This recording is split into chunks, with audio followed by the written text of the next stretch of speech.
Kia ora, talofa, namaste, haere mai, and welcome to this week's episode of the Niche Cage Variety Show, where we cook up a buffet of Aotearoa sporting notes, nuggets, bits, and bobs. Plenty on the agenda for this week's variety show, and we are coming at you from the niche-cage.com.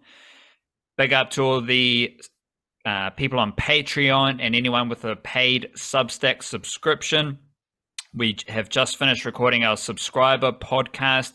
We talked a little bit about the New Zealand Warriors and some Dallin Watene-Zelezniak winger activities, as well as Black Caps coming off their T20 series against the UAE. So if you are a member of the Patreon whānau, or you do have a paid Substack subscription, make sure you keep an eye out for that subscriber podcast. And if you are enjoying any Niche Cage content, you can support us directly, straight up the guts, through Patreon or with a paid Substack subscription. Those are the easiest ways to donate to the Niche Cage and keep us rocking and rolling. You can also support the Niche Cage. Check out the website as always, and subscribe on YouTube. Follow us on Twitter. We got the little sports clips on Instagram as well. So we're out here doing our best for Aotearoa and Aotearoa sport. We always start our podcast with a dose of mindfulness. Old mate, what do you got? That we do. And I have one here from William Butler Yeats, who said, "Man can embody truth, but he cannot know it." So you can be the truth, but you might not know the without truth. understanding what it actually is. Ooh, Yes. there you go. I guess, the mysteries of the universe are a bit too vast for our puny little heads to comprehend, but we can still, I guess, if you live in harmony. So the last one was about harmony as well, so throwback, yep. But if you live in alignment with the world around you, then you are sort of embodying that, even though you don't understand it, I guess. It's also not a way to say, like, stick your flag in the ground and take a moral stance when you realize that you need to, even if you don't quite understand. I don't know. Yeah, that's a stretch. I would say it might be a bit. just be. You don't have to necessarily know, you can just be, and that's all right. That's enough. If you be your truth, you don't need to know about the truth necessarily. You're just in a state of being, and that's where the harmony comes from. That's where the alignment comes from. It's just being, and that usually means be yourself. So, bloody oath, be yourself. I'm going to get us started with some Aotearoa sport, because I have been putting the New Zealand Warriors through the filtration system of distilled some Warriors thoughts and ideas, and I've been pondering this whole journey of Warriors winning games. I think they're up to like 6 in a row at the moment, which is, decent. And specifically, the last 3 wins have been very interesting because we're balancing this idea of playing your best footy, playing in big games, dominating your opponent, putting the 40 points on your opponent to prepare for finals. Are you cruising into finals? Are you playing really tough playoff finals footy? Just trying to make sense of what the Warriors have been doing. And I've distilled it down because the Titans, Tigers, and Sea Eagles, they're not going to be playing finals footy. But those games have been finals-esque in the sense that all 3 of those games have been played in front of over 20,000 people. Away trip to the Titans, there were 20,800 people there, many of which were Warriors fans, which created a hectic atmosphere, perhaps a finals atmosphere. Gold Coast was fizzing, big crowd, Gold Coast fans versus Warriors fans. It was epic. The Warriors then go to Hamilton and play in front of 25,000 people. That's one of the biggest crowds in the NRL this season. In Hamilton. Niggly opponent, the Tigers. They were competitive, but it's a bit of a finals atmosphere there. And then you follow it up with 24,000 people at Mount Smart Go Media Daniel Anderson Stadium on Friday night. And when that Warriors chant came out, the old Warriors,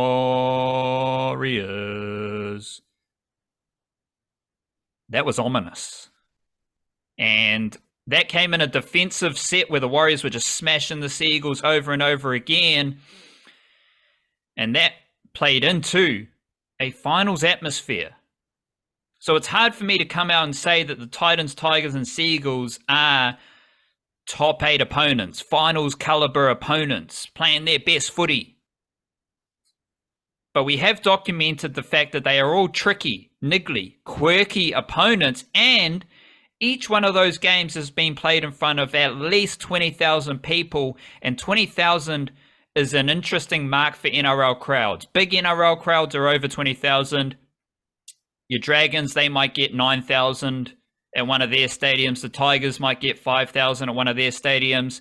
The Raiders might get 15,000 at one of their stadiums. When Newcastle's fizzing, they're pushing 25, 29, 30,000.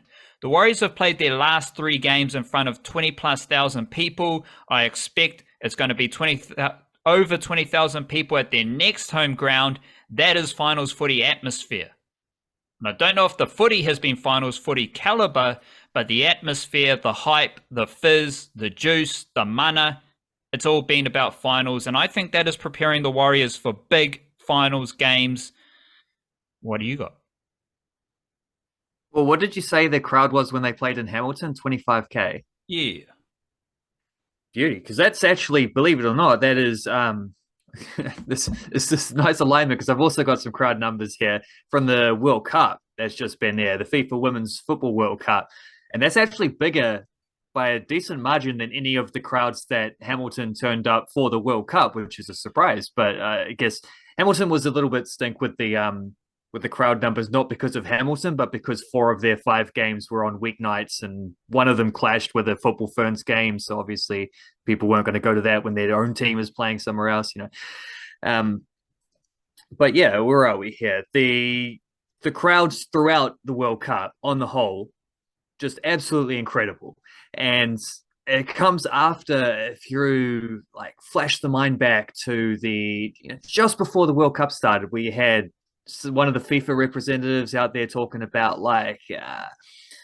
we know New Zealanders are slow to get on board with these things, but we do, we would like if you would buy some more tickets. And there was the Minister of Sport came out and said, Kiwis got to get behind this. We got to support this event. And there was a lot of media stuff about how unfavorably comparing it to Australia's ticket sales and even though forgetting the point that Australia has bigger stadiums, so of course they're going to sell more tickets. There are more tickets available, but in the end, 708,000 people turned up to the 29 games across Aotearoa over the last month. That is an average of 24,000 per game. 22 of those 29 games were above the previous record in this country for a women's international football game, which was only broken at the start of the year in January when the USA team came here, played a game in Wellington, and then played a game in Auckland, and both were around 11, 12,000 attendances.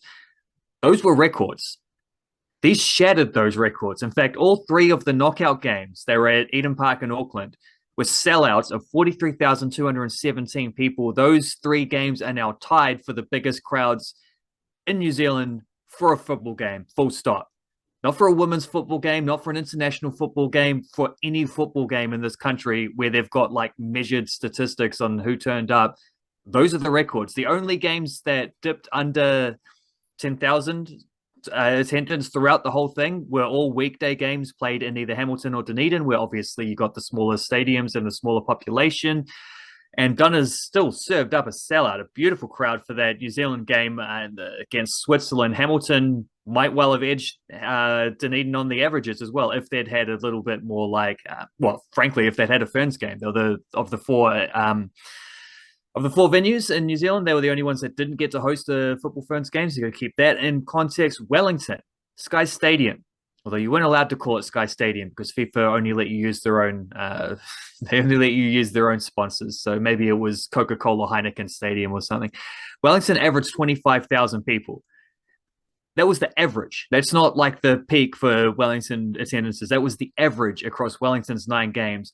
There have only been 2 Wellington Phoenix games in history with bigger attendances than that average. There was the finals game against Newcastle in 2010. There was also the David Beckham game against the LA Galaxy in 2007.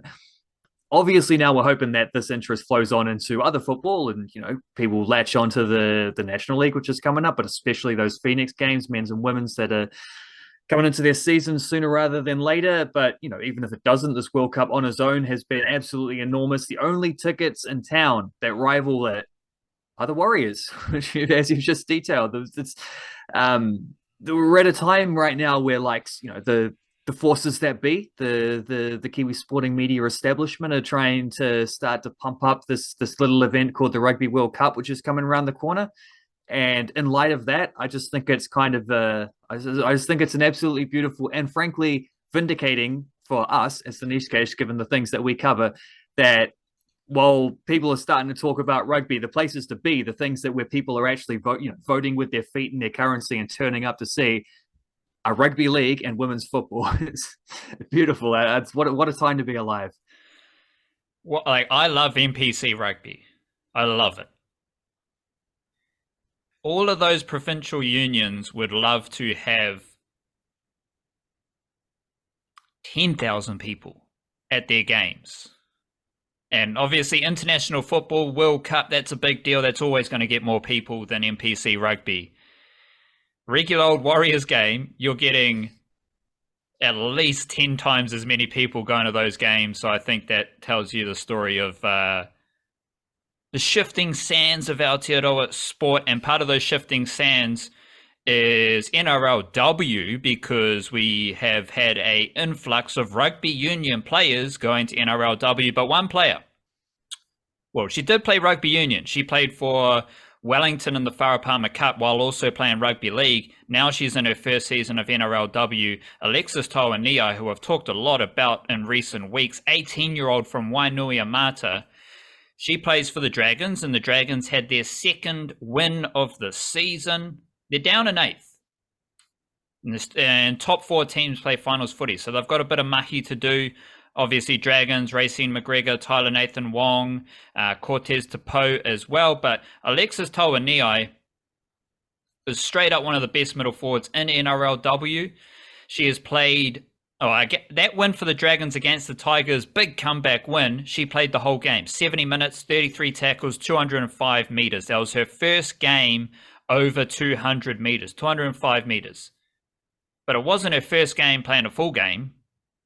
Last week, she played 74 minutes in a game of Golden Point, in which she made 43 tackles in 175 minutes. So her last 3 games, she has only missed 3 minutes of footy. So she played 67 minutes, 74 minutes, and 70 minutes, and she's made over 30 tackles with at least 170 running meters in her last 3 games. That came after just a bit of warm-up. Warm-up activities in the first 2 games, 52 minutes, 31 tackles, 124 meters. Second game, 46 minutes, 30 tackles, 117 minutes.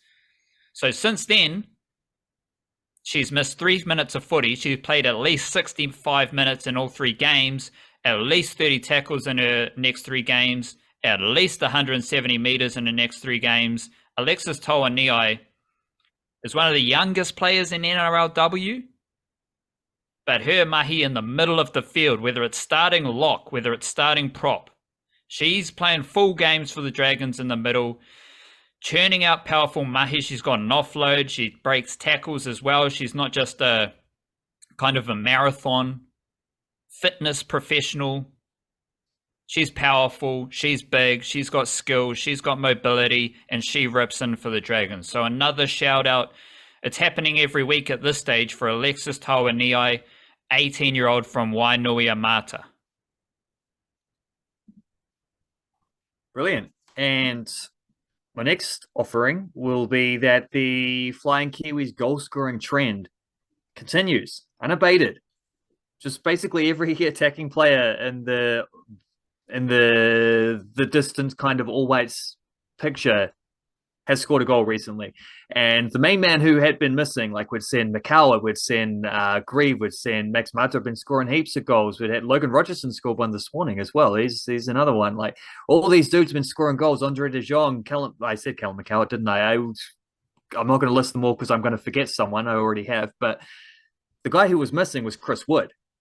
Well, guess what Chris Wood did on the weekend? Off the bench, late winner, Nottingham Forest against Sheffield United. Lovely guided header off a Serge Aurier cross. Get in, 2-1 to Forest. There you go. Great for him, specifically, to get an early moment in the start of this new season, like a nice shining moment where he gets to be the glory dude. He's doing the interviews after. The fans are loving him because he's just scored a winning goal. Good, because he's had a couple of rough seasons and he's coming off an injury. Well, I won't even say rough seasons. He just had a couple of seasons where he hasn't scored that many goals, and people only look at that sometimes when a striker, when you want to pile pressure on him. So this eases any of that pressure on his shoulders nice and early. Good to go. It is easy to forget, though, he didn't actually play that much for Forest last year. Like he got injured in March or something like that. So this was only his 9th game for the club. And a lot of those have been as a sub. I think it might be 5 starts and 4 off the bench, or it might be the other way around. But the other goal that he scored for the club, it wasn't his first goal for the club because he did score one last year. That was coming off the bench and scoring a last-minute equaliser against eventual champions Manchester City. So 2 goals in 9 games when a lot of those have been off the subs. That's actually not a bad strike rate, In fact, I looked it up, and that strike rate of goals per 90 minutes, the better ratio at Nottingham Forest so far than he had at Burnley, where like the peak of his career was. So he's actually scoring at a better rate, albeit not starting games and scoring as often. When he does play, he's just as potent. It was a lovely goal that he scored on the weekend. As per last week's bit about Chris Wood and Kiwis in the Premier League, this was his 198th appearance, which is a milestone as well, because that draws him level on Premier League appearances with Ryan Nelson for the New Zealand record. It's also his 56th goal in the league. And a quick check says that 56 goals, that puts him top 100 all time in Premier League goal scoring, which is, Premier League goal scoring. So that's the last 30 odd years since the Premier League kind of got reformed. But top 100 in the last 30 years of goal scoring in the English top league that's pretty good. That's equal with Tim Cahill. And he's actually done it. Well, he's got his 56 goals in fewer games than it took Tim Cahill to do so as well. So, there you go. Another proxy triumph for Kiwi football over Australian football right there, is Chris Wood scoring more goals at a better strike rate than Tim Cahill. Coming soon after, of course, the winner of the World Cup did come from the New Zealand side of the draw. Shout out to Spain for that one, and shout out to Palmerston North, who copped some strays in the media along the way when Spain decided they didn't want to stay there for the full maximum period. But now Palmerston North can say that they've hosted the World Cup champions. So it all worked out in the end. Continuing the theme of Aotearoa sporting excellence, we had a hat-trick of try-scoring hat-tricks in the NRL this week. Dallin Watene-Zelezniak scored a hat-trick for the Warriors. As we discussed in the subscriber podcast, tells you a lot about Warriors' shape, because one of them, pass from Sean Johnson, hits the deck, Watene-Zelezniak explodes, he scores, fantastic effort. His other 2 tries, tip-on from Rocco Berry, catch and pass from Shans Nickel-Clockstar. That's Warriors' shape. But there's a variety of ways to get the footy to Watene-Zelezniak for his hat-trick of tries. William Warbrick from Kawerau. Let's say Watene-Zelezniak's from the Waikato region. I know that for sure. He might be in Narua-Wahia, in the kind of northern region of Waikato, but don't quote me on that one. I do know Will Warbrick, Storm winger, another one from the rugby union side, although he does have a background in rugby league as well. Kawerau Jr., hat-trick for the Melbourne Storm. That's great. Greg Mazu, Knights winger. Mangere East Jr., probably going to be a Samoan international. Hat-trick for the Newcastle Knights. So we had 3 wingers scoring 3 tries this weekend in the NRL. Did 3 Aussies score a hat-trick? No. But 3 lads from Aotearoa did score hat-tricks, and that's epic. To be honest, the whole show's epic. We got big crowds, we got excellent, we got Wahine on fire, we got Chris Wood scoring goals. It's all epic. It's all amazing. Hat-trick of hat-tricks, that's epic. Leo Thompson. He's played over 50 minutes in his last 3 games. He did that at the start of the season. Then his minutes took a decreasing slide down to 35 minutes, 40 minutes. He's played 50 minutes in his last 3 games. Knights are on a winning streak. Matthew Tomoko, 2 tries for the Raiders. Otahuhu Jr. He scored 9 tries last year. He's already up to 11 this year. He averaged 109 meters last year. He's already up to 156 meters this year. Matthew Tomoko's on fire. Joey Manu, career best, 142 meters per game. He's had 21 tackle busts in his last 3 games and 6 offloads. So Joey Manu from Tokoroa, he's on fire. Sean Johnson from Whangaparoa, northern extremities of Auckland. 25 try assists this season, career best. Sean Johnson's on fire. Dylan Brown, they lost, and he has had a bit of a tough season for old Dylan Brown from Whangarei. Who's the other one from Whangarei? Wiremu Greg, that's right. Dylan Brown, he's played less than 20 games this year for the first time in a while, but he's almost got as many try assists this year as he had last year, and he played over 20 games last year. So he had 17 try assists when the Eels went to the grand final. Having missed a bunch of games this season, he's already got 14 try assists. So he might do better than last year in less games, and he's also averaging a career high 146 meters per game running the footy. Rocco Berry, 8 try assists this year. Big man Rocco Berry from Greytown in the Wairarapa. First 2 years of footy for Rocco Berry, no try assists at all. He's got 8 this year. Shans Nickel Clockstar, 180 minutes, 180 meters per game, 6 try assists. Career high. I might have to double check that. I think my notes are wrong there. Not 6. But Jerome Hughes, 20 try assists this year. Wellington. Shout out Wellington, Joseph Tapane, Asafa Solomona. Jerome Hughes, 20 try assists this season. Career high. Like, these dudes are all playing at a high level. I'm just going to double check that Shan's tally as I'm talking here, because it didn't sound quite correct. But Kiwi-NRL stuff is on fire. Shans Nickel Krokstad, 6 try assists this season. When the Raiders went to the grand final, he had 3 try assists. When the Raiders went to the grand final, 175 meters. 6 try assists this season. 6 line breaks as well, 180 meters. That is a small taste of Kiwi-NRL funk that has happened this weekend. Onwards. And this is where I might have to pump the brakes a little bit on the ongoing excellence that we've had, because I've got some Tall Blacks notes, and they do keep losing, but it is a precursor, so I will swing that back around. This is World Cup preparation, it's not the World Cup itself. But yeah, they did actually get a nice win over Shenzhen Leopards. It's the Leopards, not the Lions, which is a Chinese basketball association club. They played... I was confused about that because I thought they were playing 2 international games in China, and I don't know if maybe one of them fell through and that's why they played against a local team or what, or I don't know. But they won 77-67 there. Isaiah Leafa scored 20 points.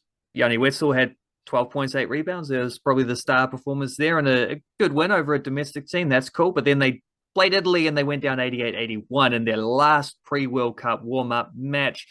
Led most of the way, and then got popped in the fourth quarter, which is similar to what happened to them against China when they played them in Germany last week. And Fundelani, Zaliafa, Ruben Tarangi, all with 13 points. They were the top scorers. Once again, though, turnovers a problem. They had 19 of them across the game. That whenever they've lost in these warm-up games, turnovers have been at least, in that 19 to 25 range kind of thing, which is just too many, particularly too many for a team who will be quite a good defensive team. I'm confident about that.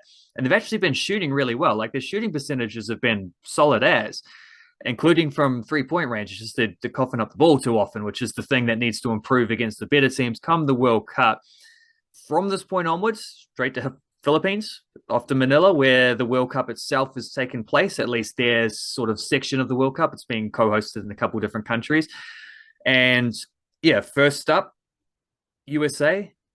at the ghastly hour of 12:40 a.m. on Sunday morning. It's I mean like that's when it starts. That game's going to finish at like 2 in the morning, 3 in the morning, something like that. More reasonable time against Jordan in their second game, 8:45 p.m. on Monday, and then Thursday back to the very dark depths of the night against Greece in the game that'll probably determine who follows the USA into the knockouts. USA not nearly as strong as they could have been, but I still think that's they've done the thing. Instead of picking all their stars, they've picked all their like solid as role players. So I think they're going to actually still be quite a daunting proposition for most teams. The way that they go, there will be two more players to be trimmed down from the squad to bring it down to 12. That'll happen very soon. I'm sure we'll hear about that in the coming days, maybe even the coming hours. I was pretty excited about how the All Blacks World Cup prospects were setting up, but they have got just like so many unavailable players basically have dampened expectations when you've had like retirements to Rob Lowe and Todd Abercrombie, the Webster brothers unavailable. Talk of Steven Adams maybe being there. He's not there. Sam Wardenberg's not there either. Like this, that's probably half of the squad that would have all been in this win this World Cup otherwise. But I learned from the Football Ferns journey, important lesson. You don't judge tournament expectations based on warm-up results. The warm-up games don't matter. And we've seen this from Pero Cameron, where he has been, spreading out his minutes. He's been working through some other guys. Isaac Fotu and Cheyelle haven't played very much so far in these games. So they're guys that are obviously going to be lent on a lot more in the tournament itself. As the rotations tighten up, leans harder on those guys. That's where there's frankly quite a lot of room to improve for the All Blacks. And we already know that any All Blacks team going to a major tournament is going to fire up. They always do. That's a given. Warm-up stuff hasn't been amazing, but the warm-up stuff doesn't matter. It's all just preparation for what happens in the tournament itself, and that's the only thing that gets judged on. So, big ups to the All Blacks. We're looking forward to the Women's World Cup just finished. Basketball World Cup's about to start. There's a Cricket World Cup coming up soon. Apparently there's a Rugby World Cup. I don't know much about that. It seems to be a year of World Cups, and All Blacks are just the next one along. Warriors World Cup as well. In a manner of speaking, yeah.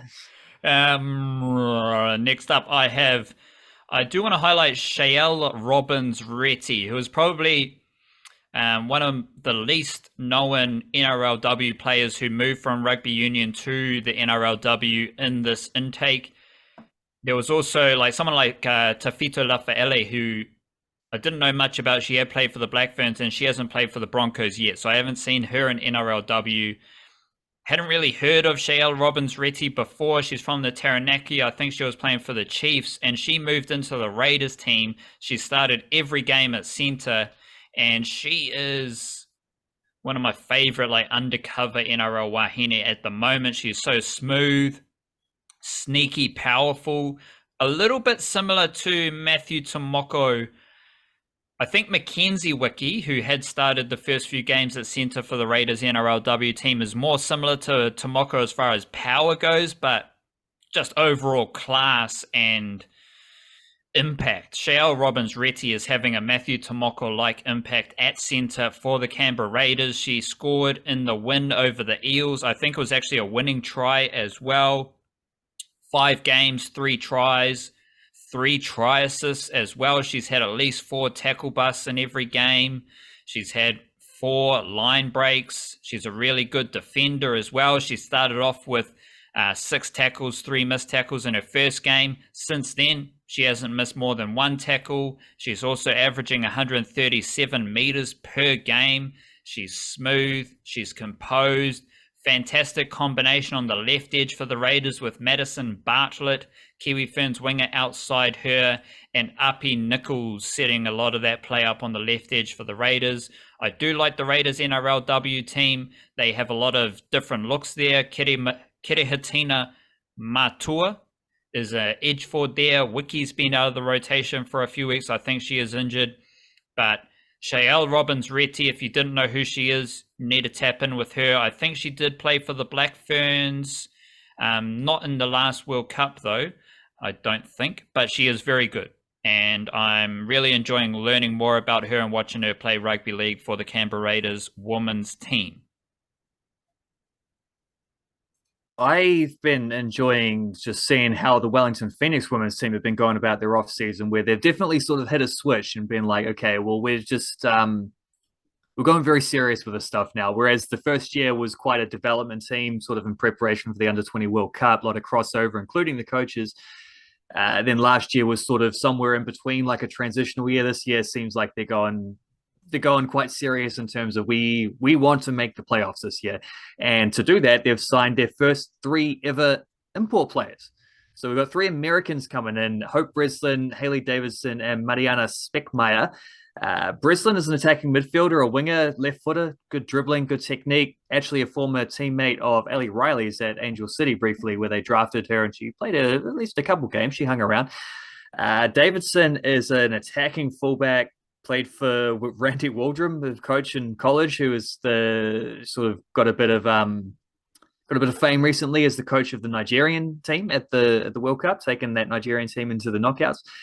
She also has had a season in the Swedish second tier, where she played a lot. It is the second tier in Sweden, but she played quite a lot. And she has an agent who also represents a lot of Swedish players. So I don't know if that's she went to Sweden. I don't know if that's why she went to Sweden, or if that's how something that happened because she went to Sweden or whatever. But funny point of that is the Wellington Phoenix are based out of the old the brand new, the flash brand spanking new New Zealand Institute of Sport facilities in Wellington, which is actually where the Swedish national team had their home base for the World Cup too. So nice little crossover there.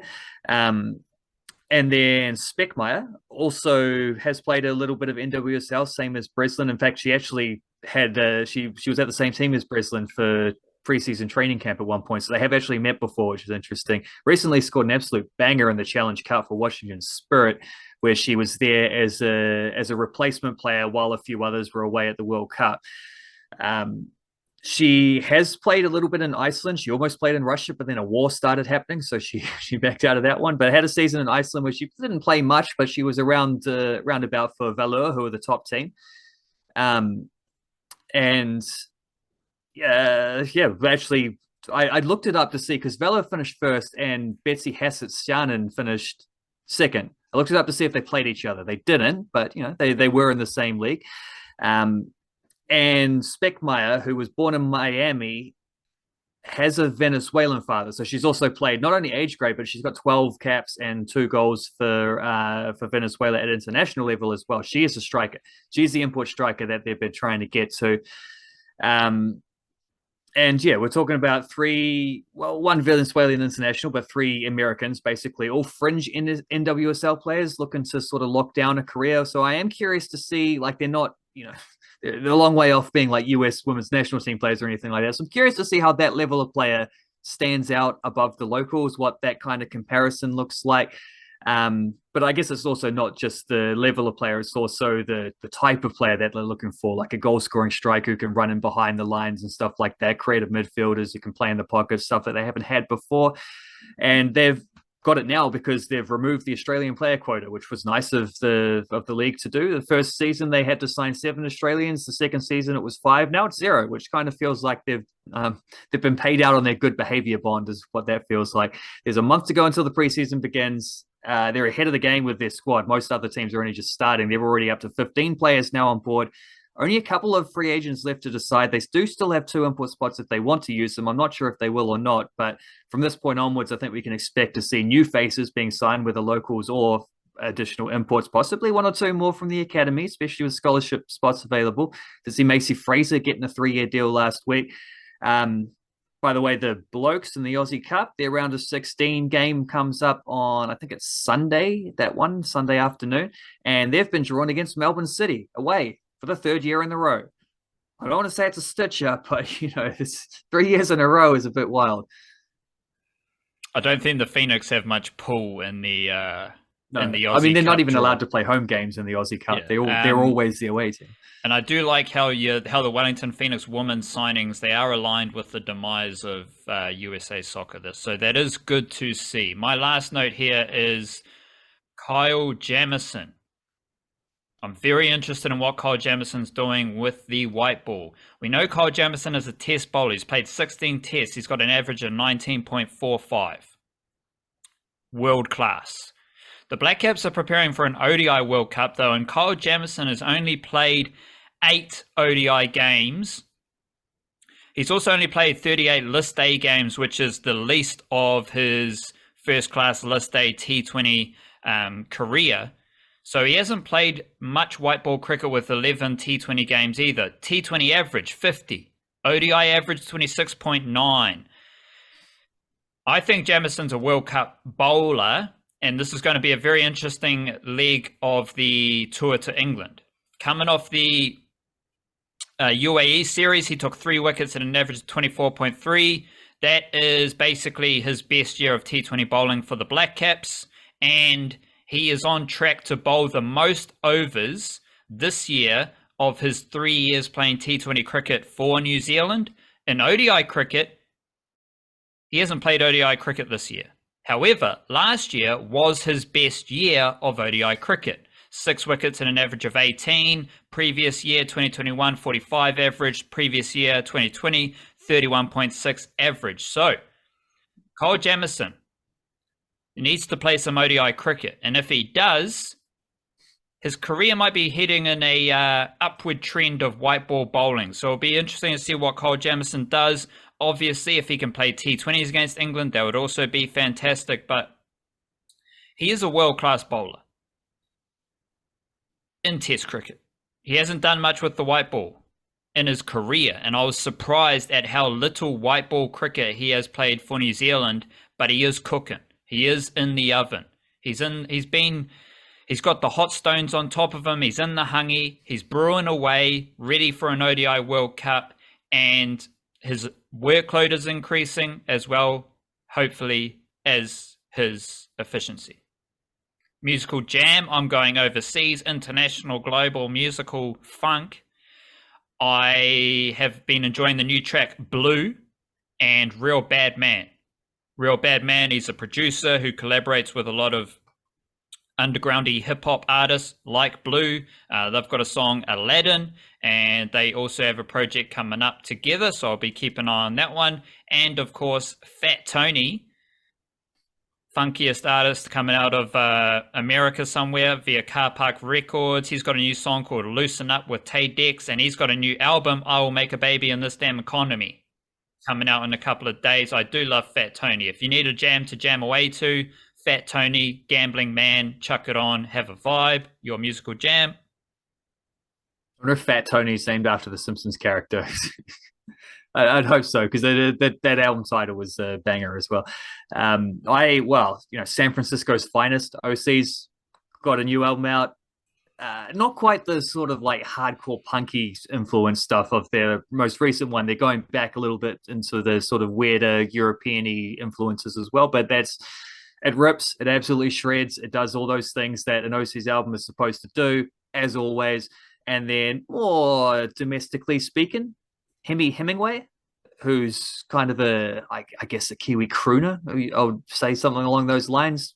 Love that. He's got a new album. I haven't listened to the whole album yet, but I've loved the singles that were out first. And also Clementine Valentine, another single in their sort of dream poppy kind of both those two artists would have sounded good on an episode of Twin Peaks, actually, Hemingway and Clementine Valentine. And yeah, new projects coming out for them. Couple Kiwis. There we go. That is the Niche Case Variety Show. Big up yourself. We'll see you soon on the Niche Cast coming out on Thursday. Kia kaha. Stay beautiful. It's your tour.